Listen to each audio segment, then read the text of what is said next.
مکتبہ فکر میں کوئی ولی نہیں آیا. صرف اہل سنت والجماعت کا یہ خاصہ ہے کہ اس میں اولیاء اعظام آتے رہے ہیں. اور امام الاولیاء سیدنا شیخ عبد القادر جیلانی رضی اللہ تعالیٰ عنہ، آپ کا بڑا مقام ہے اور آپ آج کا پروگرام اسی مناسبت سے ہے اور انہی کے بارے میں چند کلمات عرض کروں گا کہ جب اللہ تعالیٰ نے اپنے انعام یافتہ بندوں کے راستے پہ چلنے کا حکم ارشاد فرمایا تو یقیناً پھر سیدنا شیخ عبد القادر جیلانی رضی اللہ تعالیٰ عنہ بھی اللہ کے انعام یافتہ بندے ہیں. ان کا راستہ اور طریقہ بھی ہمیں اختیار کرنا چاہیے. اب ہمارے یہاں اکثر ایسا ہی ہوتا ہے کہ ہم لوگ فضائل، کمالات، برکات، کرامتیں بیان کرتے ہیں اور اچھا ہے، کرنا بھی چاہیے، اس کا انکار نہیں. اور اس کے بعد پھر ان حضرت کا جو بھی بزرگ ہیں ان کا لنگر کھاتے ہیں اور کھاتے ہوئے کہتے ہیں واہ غوث پاک، اللہ آپ کو اور درجات کی بلندی سے نوازے، کیا کھلا رہے ہیں. دنیا سے پردہ فرما گئے لیکن قیامت تک اپنا لنگر کھلا رہے ہیں. اس کے بعد پھر ڈکار لی، باہر نکلے اور سب بھول بھال گئے. کھانے کے لیے اور نعرے لگانے کے لیے ہم تیار رہتے ہیں، لیکن یہ بھی تو سوچنا چاہیے کہ اللہ تعالیٰ نے انعام یافتہ بندوں کے راستے پہ چلنے کا حکم دیا ہے. ان کا لنگر کھانے کا حکم تو نہیں ہے نا، کھانا جائز ہے. ان کے مناقب بیان کرنے کا حکم نہیں، جائز ہے. ان کے راستے پہ چلنا یہ اللہ کا حکم ہے کہ ان کے راستے پہ ہم چلنے کی دعا بھی کریں اور ان کے راستے پہ چلیں. تو ہونا ہی چاہیے کہ ہم ان کے طرز عمل کو دیکھیں، ان کی حیات طیبہ کا مطالعہ کریں اور کرنے کے بعد پھر اپنا محاسبہ کریں کہ انہوں نے جن اعمال و افعال و عقائد کی برکت سے اللہ کی بارگاہ میں اعلیٰ مقامات حاصل کیے، کیا میں بھی اس راستے پہ چل رہا ہوں کہ نہیں چل رہا ہوں؟ اگر نہیں چل رہے تو اس کا مطلب ہے کہ ہم خطا پر ہیں، ہم غلطی کر رہے ہیں. ہمارے اکابرین اس بات کو کبھی پسند نہیں کریں گے. اگر ایک سیدنا غوث اعظم رضی اللہ تعالیٰ عنہ یہاں تشریف فرما ہو نا اور آپ ان سے پوچھیں کہ میں آپ کے راستے پہ چلوں، یہ آپ کو زیادہ پسند ہے یا بیٹھ کر آپ کی تعریفیں کروں، یہ آپ کو زیادہ پسند ہے؟ ان کا جواب یہ ہوگا ہمارے راستے پہ چلیں، یہ تمہیں جنت تک لے کے جائے گا. ہاں، وہ اپنی زبان سے نہیں کہیں گے، ہم یہ بھی کہیں گے کہ ہاں ان کے مناسب بیان کرنا یہ کم سعادت نہیں ہے، بہت بڑی سعادت کی بات ہے.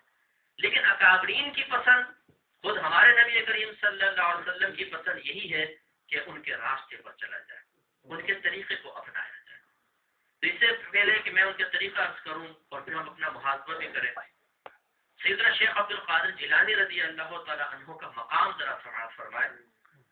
اعلیٰ حضرت امام اہل سنت مجدد دین و ملت پروانہ شمع رسالت عظیم البرکت عظیم المرتبت شاہ احمد رضا خان علیہ رحمت الرحمان ارشاد فرماتے ہیں کہ صحابہ کو چھوڑ کر اور اکابر تابعین کو چھوڑ کر بڑے بڑے حضرت جیسے سعید بن مسیب ہیں، امام اعظم ابو حنیفہ ہیں، عبداللہ بن مبارک ہیں، خواجہ حسن بصری ہیں، سفیان ثوری ہیں، یہ بڑے پائے کے بڑے بڑے بزرگان دین ہیں.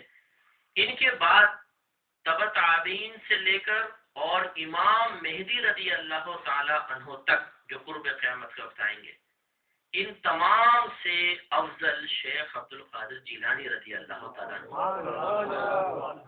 اللہ تعالیٰ نے آپ کو غوثیت کبریٰ کے مرتبے پر فائز فرمایا تھا.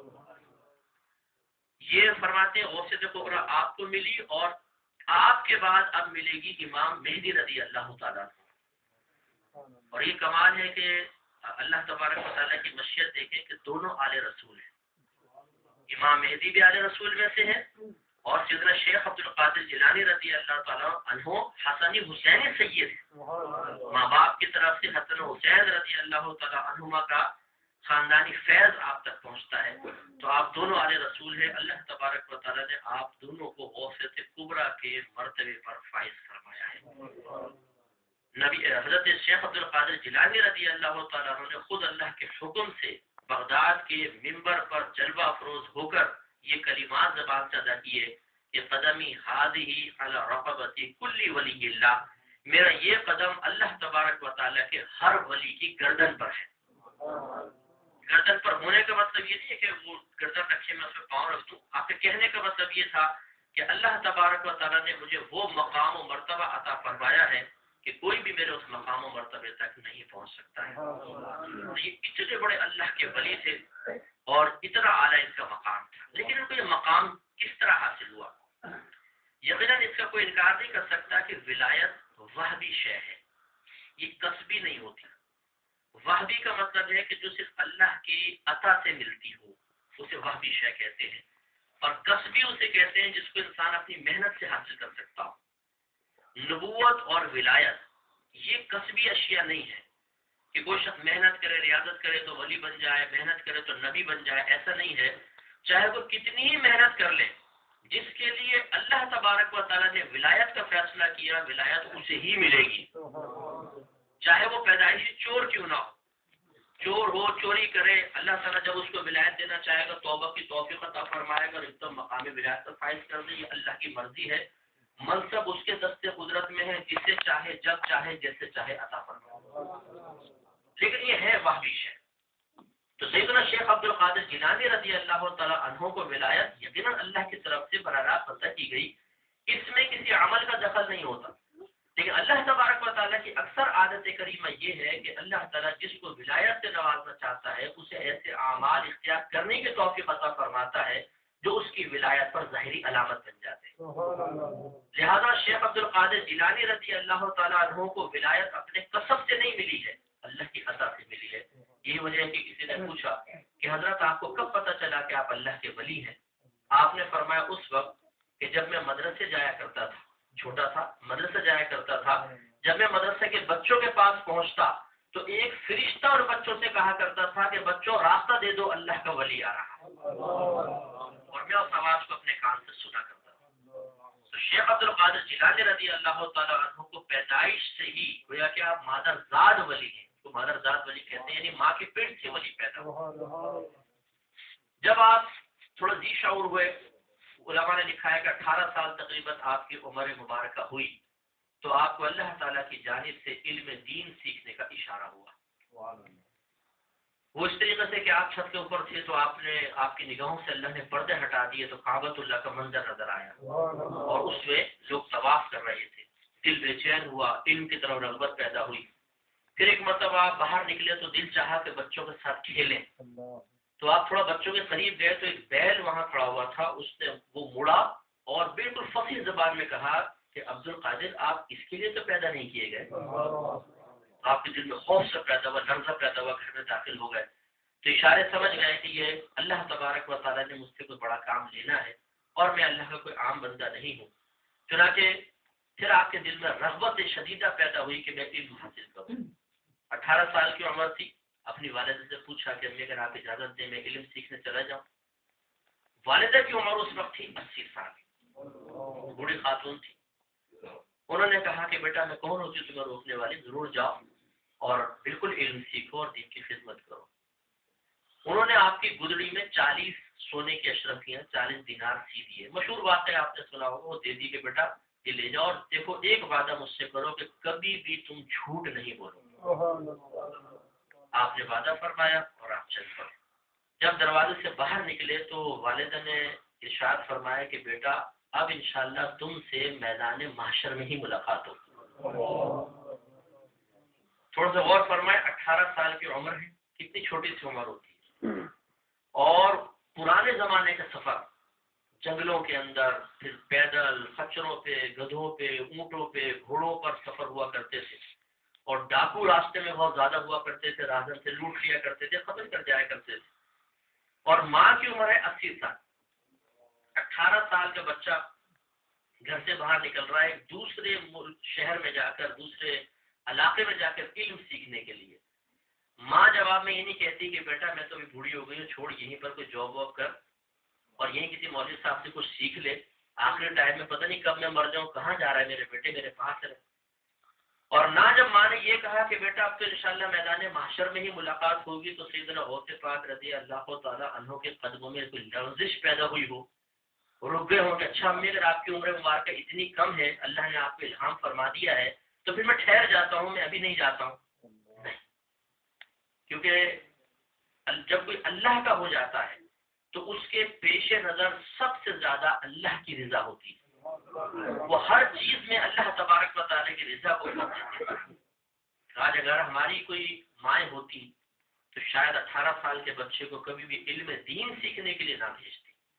ہاں اگر جاب کا کوئی معاملہ ہوتا کہ گورنمنٹ کوئی اس کو آفر کر دیتی کہ بھائی آپ کے بچے کو جو ہے پر منتھ 5,000 پاؤنڈ ملیں گے، اس کو لندن بھیج دیا جائے، اور 1 سال کے لیے، 2 سال کے لیے، 4 سال کے لیے آپ کو گھر کے اوپر 5,000 پاؤنڈ ملیں گے، تو شاید کوئی ماں کہتی چلو جی ہزاروں بچے جاتے ہیں ادھر ادھر، کوئی بات نہیں، میرا بیٹا بھی چلا جائے، کوئی بات نہیں۔ لیکن دین پڑھنے کے لیے اگر یہ بچہ آج کے دور میں اپنی ماں سے کہے کہ میں علم دین سیکھ کر دین کی خدمت کرنا چاہتا ہوں، تو معاذ اللہ ثم معاذ اللہ ہمارے ہاں ایسے شخص کو بے وقوف سمجھا جاتا ہے، اور ایسے جذبے کو انتہائی حقارت کی نگاہ سے دیکھا جاتا ہے۔ علم دین سیکھنا، ارے یہ مولویوں کا کام ہے، مولوی سیکھیں گے، چھوڑو ہمیں کیا کرنا ہے۔ تو یوں علم دین اتنا حقیر ہو گیا ہے، اتنا معمولی ہو گیا ہے، اور ہم نے علم دین کو، علماء کو، مفتی بننے کو ایسے دنیاوی ترازو میں تولنا شروع کر دیا ہے کہ عقل حیران رہ جاتی ہے۔ بولتے فائدہ کیا ہوگا، بتاؤ کتنا کما لے گا؟ یعنی آپ کے نزدیک علم دین سیکھنا ایک ایسا بزنس ہے کہ اگر دنیاوی پروفٹ دے جائے تو پھر تو ٹھیک، اور اگر نہ دے کر جائے تو بیکار۔ حالانکہ سوچنا چاہیے کہ جس نے صرف حفظ قرآن کیا اور اس پر عمل کیا، وہ اپنے خاندان میں سے 10 ایسے افراد کی شفاعت کرتا ہے جن پر جہنم واجب ہو چکی ہے۔ تو جب ایک حافظ قرآن کا یہ معاملہ ہے، تو جس نے 14 علوم پڑھے ہوں اور قرآن و حدیث کی نچوڑ کو اپنے سینے میں رکھا ہو، بتائیے اس کا مقام و مرتبہ کتنا ہو۔ اس لیے نبی کریم صلی اللہ علیہ وسلم نے ارشاد فرمایا کہ بروز قیامت شہداء اور علماء کو بلایا جائے گا۔ اللہ تعالیٰ شہیدوں سے فرمائے گا تم جنت میں جاؤ، اور علماء سے فرمائے گا ٹھہر جاؤ اور لوگوں کی شفاعت کرو۔ شفاعت عام ہوگی، یہ نہیں کہ اپنے خاندان والوں جس کی چاہے شفاعت کرو، اللہ تبارک و تعالیٰ کو عزت عطا فرمائے گا اور وہ لوگوں کی شفاعت کرے گے۔ ایک دفعہ صحابہ کرام میں آپس میں بحث ہو گئی، سرکار صلی اللہ علیہ وسلم وہاں تشریف لائے تو دیکھا بحث کر رہے تھے، فرمایا کس چیز میں بحث کر رہا ہو؟ رسول اللہ صلی اللہ علیہ وسلم ہماری بحث اس بارے میں ہے کہ بنی اسرائیل میں 2 شخص تھے، ایک عبادت گزار تھا، دن میں روزے رکھتا، راتوں کو اٹھ کے نمازیں پڑھتا تھا، اور ایک عالم دین تھا جو صرف فرض پورے کرتا تھا اور اس کے بعد لوگوں کو دین سکھاتا تھا، اس کی زیادہ نوافل کی کثرت نہیں تھی۔ ہم میں اختلاف اس بات میں ہو رہا ہے کہ ان میں سے افضل کون تھا؟ نبی کریم صلی اللہ علیہ وسلم کا جواب دیکھیے اور قربان جائیے علم دین کی عظمت پر، کہ سید عالم صلی اللہ علیہ وسلم نے ارشاد فرمایا کہ اس عالم کو، اس عابد پر ایسی ہی فضیلت حاصل ہے جیسے مجھے تمہارے کسی ادنا شخص پر فضیلت حاصل ہے۔ شارعین فرماتے ذرا غور کریں اور بتائیے کہ نبی کریم صلی اللہ علیہ وسلم کو ایک ادنا شخص پر کتنی فضیلت حاصل ہے؟ کوئی بتا سکتا ہے؟ نہیں، یعنی اس کا اندازہ ہو ہی نہیں سکتا۔ تو گویا کہ نبی کریم صلی اللہ علیہ وسلم اسی طرح اشارہ فرما رہے ہیں کہ اس عالم کو، عابد پر اتنی فضیلت حاصل ہے کہ تم اس کا اندازہ کر ہی نہیں سکتے۔ تو جس کی گارنٹی، جس کی گواہی خود نبی کریم صلی اللہ علیہ وسلم دے، وہ چیز معمولی کیسے ہو سکتی ہے؟ وہ لوگ معمولی کیسے ہو سکتے ہیں؟ آج المیہ یہ ہے کہ ایک مسجد کے اندر، مجھے نہیں پتا آپ کے یہاں کیا ہے، معاذ اللہ نہ مجھے کسی نے کہا ہے مفتی صاحب آپ بیان کرنا، میں اپنے طور پہ بیان کر رہا ہوں اور میں کسی پہ طنز نہیں کر رہا ہوں، لیکن بعض اوقات ایسا ہم نے دیکھا ہے کہ مسجد کے امام حضرات وہ عالم بھی ہوتے ہیں، مفتی بھی ہوتے ہیں، لیکن ہمارے عام مقتدی کھڑے ہو کر اس کی بے عزتی کر دیتا ہے۔ یعنی اتنی ناک اونچی ہوتی ہے کہ اگر کاروبار ہے، پیسہ ہے، کچھ اور مسئلہ ہے، تو ان کی نگاہوں میں ایک عالم اتنا حقیر ہوتا ہے، ایک مفتی اتنا حقیر ہوتا ہے کہ بھری مسجد کے اندر اس کو ذلیل کر دینا بہت آسان ہے۔ لیکن میدان معاشر میں جب آپ پہنچیں گے اور وہاں عالم کی عزت اور عظمت دیکھیں گے، اس وقت شرمندگی اور تعجب ہوگا کہ اللہ نے اس کو کتنا مقام عطا فرمایا۔ اس لیے کہ سید عالم صلی اللہ علیہ وسلم ارشاد فرماتے ہیں کہ جنت میں علماء کا درجہ انبیاء علیہ السلام کے بعد ہوگا، سب سے اوپر نبی، اس کے بعد علماء کا طبقہ ہوگا۔ اس طبقے سے بنا کر رکھیں، ان کے قریب رہیے، ان کی خدمت کو اپنے لیے بہت بڑی سعادت سمجھے کہ ان کے ہاتھ میں بہت بڑے خزانے ہیں، جو اگر یہاں آپ کو نظر نہیں آ رہے تو میدان محشر میں اس کا منہ کھل جائے گا، اور وہ جس کو چاہے، جیسا چاہے اللہ کی عطا سے عطا کریں گے اور جنت میں اپنے ساتھ لے کر جائیں گے۔ تو علم دین کوئی معمولی چیز نہیں ہے، اس پر پوری دین کی بقا ہے، دین اس پر قائم ہے۔ اگر علم دین ختم ہو جائے، دین ختم ہو جائے گا۔ سیدنا شیخ عبد القادر جیلانی رضی اللہ تعالی عنہ کی 18 سال کے اندر قربانی ہمیں احساس دلا رہی ہے، ذرا توجہ کریں۔ المیہ یہ ہے کہ ہم لوگ اگر ایک نعت خوانی کا پوسٹر پڑھ دیتے ہیں اور اس پہ کوئی مشہور نعت خواں آ رہا ہو مسجد بھر جائے گی، مجمع کثیر ہوگا۔ اور اگر امام صاحب اعلان کریں گے کہ جی درس قرآن رکھا گیا ہے، آپ تشریف لائیے، اس میں پبلک کی تعداد دیکھ لیں آپ کتنی ہے، یعنی اتنی بے مروتی ہے اس دور میں۔ اللہ تعالیٰ کیا فرما رہا ہے؟ اہدنا الصراط المستقیم صراط الذین انعمت علیہم، اے اللہ میں سیدھا راستہ چلا ان لوگوں کا راستہ جن پر تو نے انعام فرمایا۔ تو جن کا ہم لنگر کھا رہے ہیں الحمدللہ، جس سے ہمارے اندر نورانیت پیدا ہو رہی ہے، وہ شیخ عبد القادر جیلانی کا راستہ علم دین سے بھاگنے کا راستہ نہیں ہے، بلکہ علم دین کے لیے قربانی دینے کا راستہ ہے۔ تو ہم لوگ حفظ نفس کے لیے حقیقت آتے ہیں، نفس کے مزے کے لیے، اگر فلاں نعت خواں آ رہا ہے سنیں گے بڑا مزہ آئے گا۔ لیکن نعت خوانی میں شرکت کرنا برا نہیں، نعت خوانی بہت اچھی چیز ہے، اور آپ کا تشریف لانا یہ بھی سعادت کی بات ہے۔ مت سمجھیے گا کہ میں شاید نعت خوانی کو غلط کہہ رہا ہوں، اس سے وضاحت کر رہا ہوں کہ بعض کو غلط فہمی پیدا ہو جاتی ہے۔ میں صرف آپ کو سمجھانا چاہ رہا ہوں کہ ہم اپنے آپ سے کوشچن کیوں نہیں کرتے کہ نعت خوانی کے لیے نفس کہتا ہے چلے گا چلتے ہیں فوراً تیار، لیکن جب درس قرآن کے لیے، علم سیکھنے کے لیے، علم کی کسی مجلس اور محفل میں بٹھانے کے لیے ہم اس کو کہتے ہیں چلو، بولتا ہے یہ موڈ نہیں ہے، آرام کرتے ہیں، بہت سن لیا علماء کو، بس ایک جیسے بیان ہوتے چھوڑ پہنچا۔ یہ غلط طریقہ ہے۔ ہمارے سردار، ہمارے سید، ہمارے آقا سیدنا شیخ عبد القادر جیلانی رضی اللہ تعالیٰ عنہ نے 18 سال کی عمر میں قربانی دی۔